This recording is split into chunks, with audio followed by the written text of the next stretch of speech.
So today I wanted to do more of a discussion based on my experience with a Mark 12.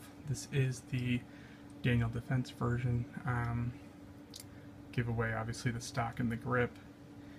But this is the Daniel Defense version from a few years ago, before they went to the polymer injection port covers. I do have one of those on my Mark 18, don't really have an issue on it, but you can tell this is the slightly older version. Has their panel covers. Obviously this one does not have the collar for the suppressor, but adjustable stock.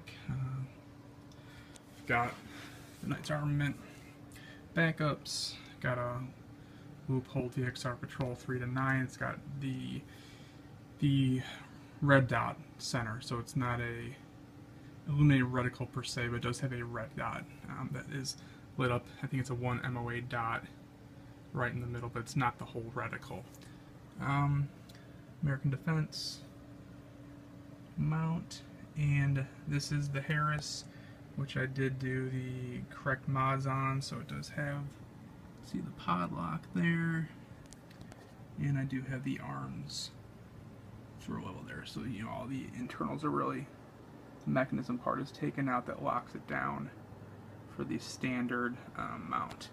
So I do really love this. It's really nice to go ahead, go behind it, tilt it, and then lock it down for what you need. So love that.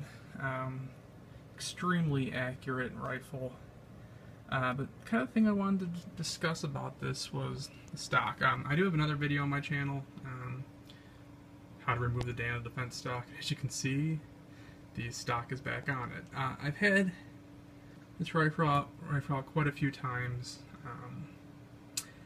and for some reason, and I think I know why, I just shoot a ton better when I have the Daniel Defense stock on. I'm sure if I train more with that, the B5,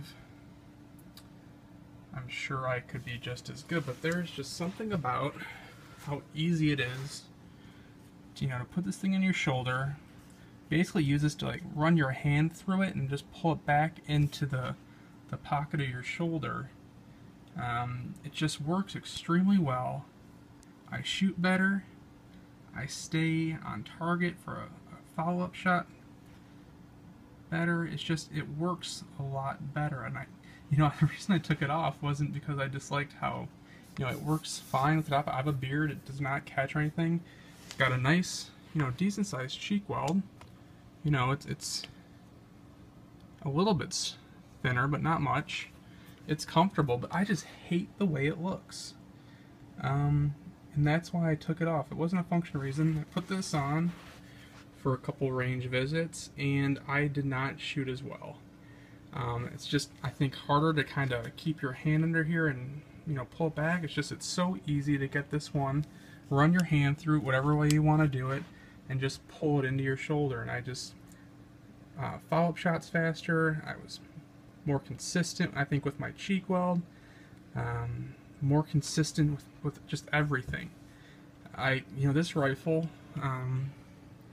with the Daniel Defense barrel, it is sub MOA all day long with decent ammunition. Even with just with the 193 ball, I can get an MOA out of it. So it's just a fantastic rifle, fantastic barrel. All free floated.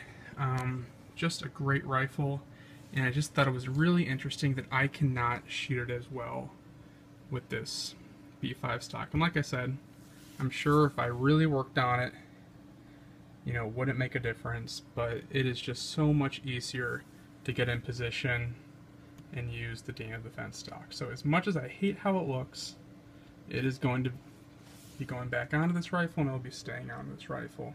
So I just wanted to give an overview here of this rifle, my findings with the Daniel Defense. This will probably go back on just my LE6920.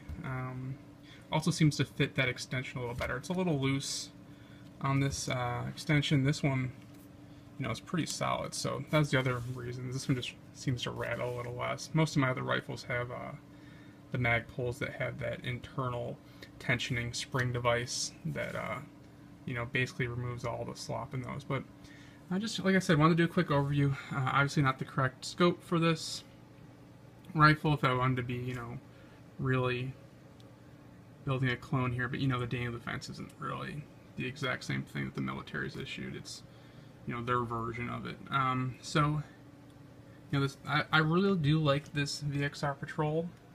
The nice thing about it is, you know, you can put that just small red dot on. You get, I think, much quicker acquisition. You don't have to worry about really focusing your eyes as quickly, especially if you do have this zeroed, or you know, you're just holding over instead of dialing in corrections.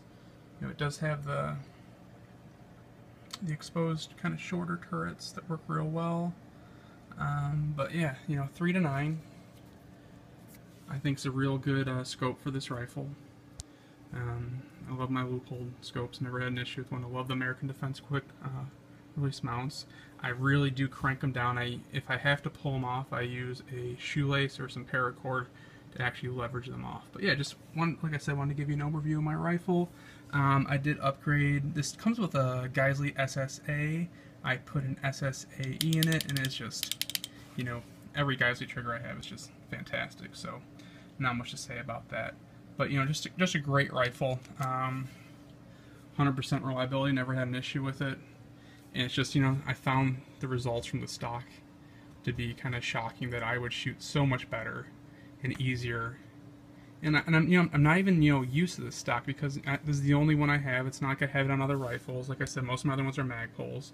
But it's just, this stock is so much easier when you're doing a precision rifle, or, you know, a DMR, to just get that thing locked into your shoulder. It is like, you know, they obviously knew what they were doing. You know, your hand goes right into this, and you can just pull it right into the pocket of your shoulder. So, you know, Daniel Defense, I think, does a lot of R&D, and I think it really pays off with the results. I love everything pretty much that they make. Like I said, not in love with the looks, but you can't mess with the results I get from it. Like I said, sub MOA, and then with the 193, it is an 1 MOA rifle. So just a great gun. I usually don't put a forward vertical grip on this one. For this rifle, I do like the standard Daniel Defense rail covers. They're nice and grippy. Works real well, especially, you know, with having the Harris on there.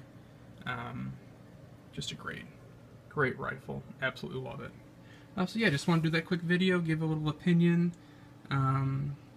I encourage, I guess, the people that want to ditch these stocks to give them a shot, especially if it's going to be a DMR or precision-based rifle. I really think, you know, Daniel Defense definitely had a reason why they made them look like this. You know, but they do work. So, if you have any questions, post below. Like I said, this is the Daniel Defense, so, you know, it has the Mod 4 Bravo Company charging handle that came stock on it. You know, I added obviously the backups, the Knight's Armament 600 meter, but just a great rifle all around. You can see it from that side. Your Mark 12 markings there, but yeah. Like I said, any comments below? I appreciate you watching. Thanks.